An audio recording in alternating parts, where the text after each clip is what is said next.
2 weeks before her wedding, Emma Carter still believed she was the luckiest woman in the city. She was 32, a financial analyst who had built her career from nothing but discipline and long nights with spreadsheets. She owned her own condo, free and clear of debt, and she had savings most people her age only dreamed about. She was calm by nature, the kind of person who solved problems quietly instead of shouting about them. And in 8 days, she was supposed to marry Ryan Mitchell, the man she thought understood her.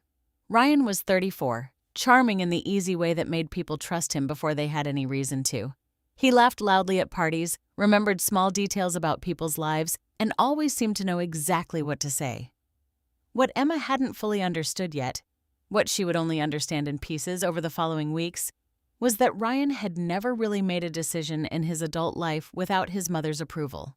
Linda Mitchell was 58, elegant in the way of someone who had spent decades curating an image and utterly convinced that her son's future wife owed the family something simply for being allowed to join it. Linda smiled a lot. She hugged tightly. And underneath all of it, she had already decided how Emma's money would be spent. The trouble started on a Sunday evening after a family dinner that had seemed, on the surface, perfectly pleasant. Emma was gathering her coat when Linda caught her alone in the hallway, her voice warm and light, as if she were offering a gift rather than making a demand. "Since you're joining the family now," Linda said, "why don't you just give me your debit card and the PIN? I'll take care of all the wedding expenses from here. It'll be so much easier for you." Emma laughed. It was such an absurd request that her mind reached for the only explanation that made sense, that it had to be a joke, a strange attempt at humor. Linda did not laugh back. Her smile stayed fixed, patient, waiting. "I'm serious, sweetheart. Family shares. You'll understand once you're really one of us." Emma's laughter faded slowly, replaced by something colder settling in her chest. She kept her voice even. "I appreciate the offer, Linda, but I'll handle my own finances. I always have." That should have been the end of it. It wasn't. Ryan appeared in the doorway a moment later.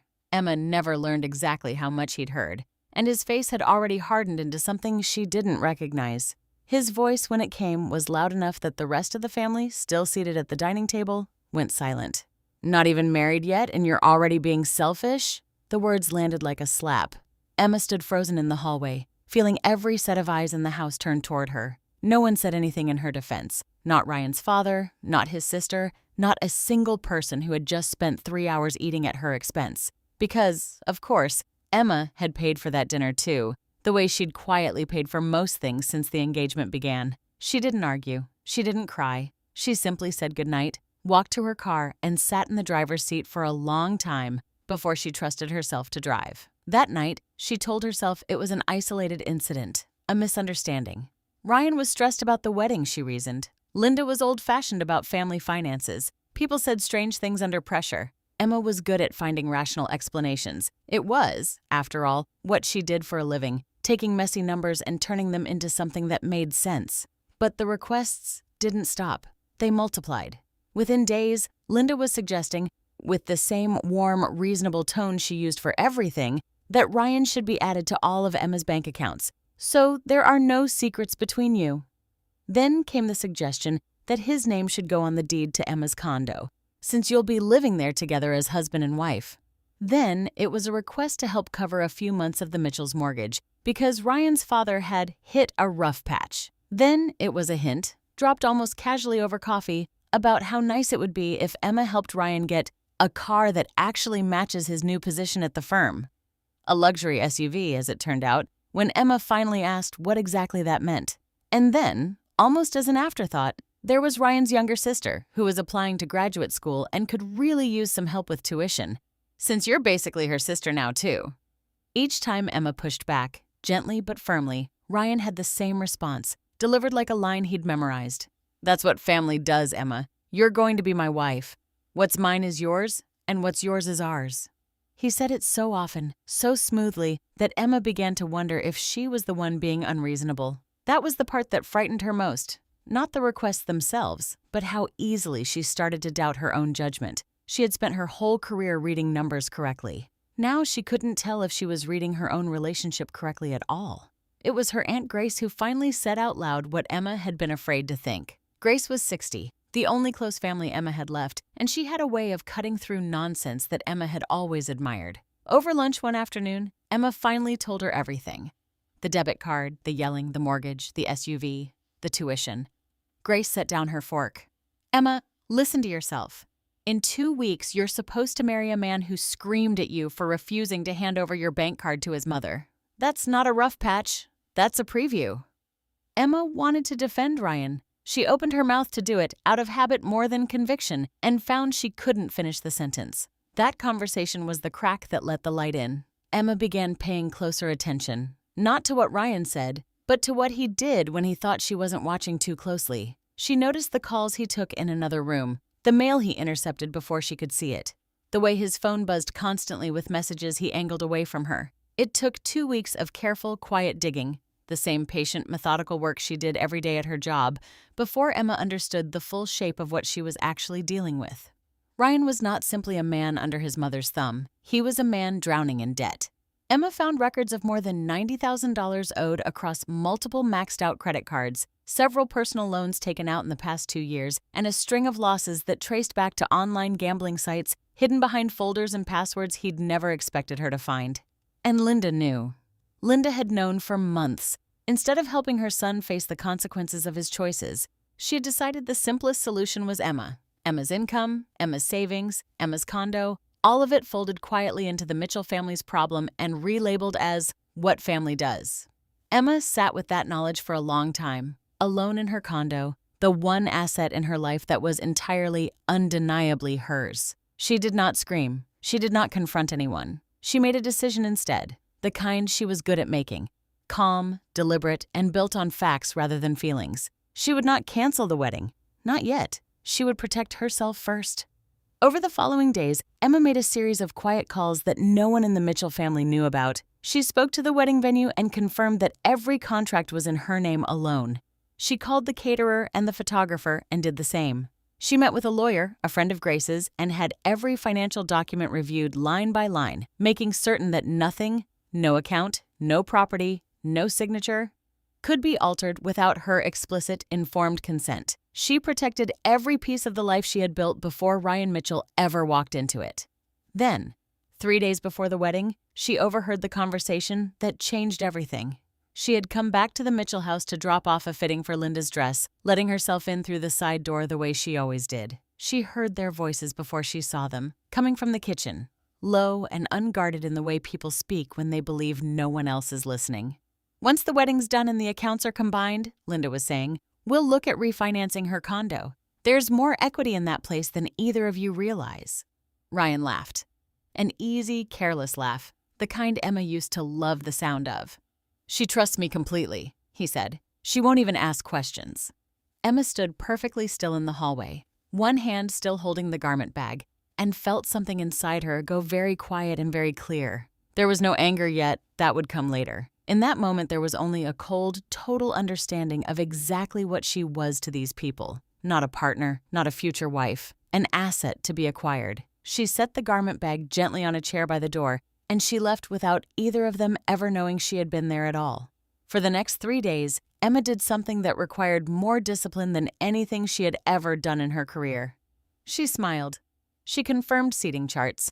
She tried on her dress one final time and told Linda it was beautiful when Linda asked if she'd finally decided who would be holding the family's finances after the wedding. She let everyone believe that the woman they saw was still the same trusting, quiet Emma who had gone along with things for months, but underneath that calm surface, she was working. She canceled every piece of joint financial paperwork Ryan had pushed her to start. She changed the beneficiaries on her accounts back to her own name and to Grace's. She moved her savings into accounts Ryan had never been given access to. She removed his name from every authorized contact list connected to her finances. And, on the advice of her lawyer, who had seen enough ugly wedding day confrontations to know how volatile people could get when they realized they'd lost control of something they believed was already theirs, she quietly arranged for private security to be present at the venue. The morning of the wedding, the sky was clear and bright, and 200 guests filled a garden venue that Emma had chosen months earlier, back when she still believed this day would be the happiest of her life. String lights hung between the trees. A quartet played softly near the aisle. Ryan stood at the altar in a fitted gray suit, looking to everyone watching like the happiest man alive. Emma walked down the aisle exactly on time, her arm looped through Grace's, her expression composed and serene. To every guest in those white folding chairs, she looked like a woman about to marry the love of her life. She reached the altar. She handed her bouquet to her maid of honor. And just before the officiant could begin the ceremony, Emma asked, quietly but clearly, if she could borrow the microphone. There was a small ripple of confusion, the kind of pause that happens when something breaks slightly from the expected script. The officiant, unsure, handed it over. "I have something everyone here deserves to hear," Emma said, her voice steady, carrying easily across the garden. She pressed play on the recording she had saved to her phone days earlier, the one she'd made the moment she realized what she was hearing in that kitchen doorway. Because Emma, ever the analyst, never trusted memory alone when facts could be preserved instead. Linda's voice filled the garden first, clear and unmistakable. "Once the wedding's done and the accounts are combined, we'll look at refinancing her condo." Then Ryan's laugh, then his voice. "She trusts me completely. She won't even ask questions." The silence that followed was total. 200 guests sat frozen in their chairs, the string quartet's last notes still hanging in the air as the truth settled over the garden like a weight no one could lift. Ryan's face drained of color. Linda's hand flew to her mouth, and Emma stood there in her white dress, holding the microphone, feeling, for the first time in months, completely and entirely like herself again. "I almost married someone who loved my bank account more than he loved me," she said. "I'm not going to do that." She set the microphone down gently on the altar, slipped the ring from her finger, and placed it in Ryan's stunned open hand. Then she walked back up the aisle alone, past 200 silent guests, past the security she had quietly arranged, and out into the sunlight, leaving the wreckage of the wedding and the Mitchell family's plans for her money behind her. The garden dissolved into chaos within minutes. Guests began gathering their things and slipping away, murmuring to each other in shocked, hushed voices. Ryan pushed through the crowd after Emma, calling her name, but security stopped him at the edge of the venue before he could reach the parking lot. Linda's composed elegance cracked entirely. She screamed at her son, at the caterers, at anyone within reach, as if volume alone could undo what had just been played for 200 witnesses. Relatives who had spent years quietly tolerating Linda's controlling nature finally said what they'd never dared say before, right there among the folding chairs and wilting floral arrangements. The vendors, unbothered by any of it, continued calmly packing away chairs and centerpieces because whatever had just happened between the bride and groom, their contracts, all of them signed by Emma alone, were already paid in full. The months that followed unfolded exactly the way careful, patient work tends to unfold. Not with drama, but with consequences arriving quietly and precisely where they belonged. Ryan's hidden debts, no longer able to hide behind a wedding that never happened, caught up with him fully. Creditors that Linda had assured him wouldn't be a problem once the accounts were combined filed suit instead. His car was repossessed within the month. Unable to keep up with rent on his own, without Emma's income to quietly absorb the difference, he lost his apartment and moved back in with his parents, the very arrangement he had once assumed Emma would be funding for the rest of her life. Linda fared no better. Word of the wedding spread quickly through their social circle, and the story that reached people's ears was not one that painted her kindly. Friends who had once admired her polished dinner parties began finding reasons to decline her invitations. Family members who had stayed quiet for years finally kept their distance, and the mortgage Linda had once assumed Emma would quietly cover slipped month by month toward foreclosure, with no one left willing to bail it out. Emma, meanwhile, built the life she had always been capable of building, now finally free to build it without anyone's hand reaching for it. She sold her condo not out of necessity, but strategy, timing the market well enough to walk away with a substantial profit, exactly the kind of decision she had spent her career helping other people make wisely. She used part of that money to start her own financial consulting firm, one built specifically around helping people, often women, protect their assets before marriage, recognize financial manipulation before it took root, and understand that love should never come with a price tag attached to their independence. She traveled for the first time in years without asking anyone's permission or explaining anyone's expenses. And eventually, without looking for it, she met someone who never once asked to see her bank statements, who respected the walls she'd built precisely because he understood why she'd needed to build them. Sometimes, when she tells this story now, usually to a client sitting across from her desk, nervous and unsure whether what they're experiencing in their own relationship is normal, Emma ends it the same way. "The most expensive mistake I almost made wasn't paying for the wedding," she says. "It was believing that love required surrendering my financial freedom. Love, she tells them, builds trust. It doesn't demand control.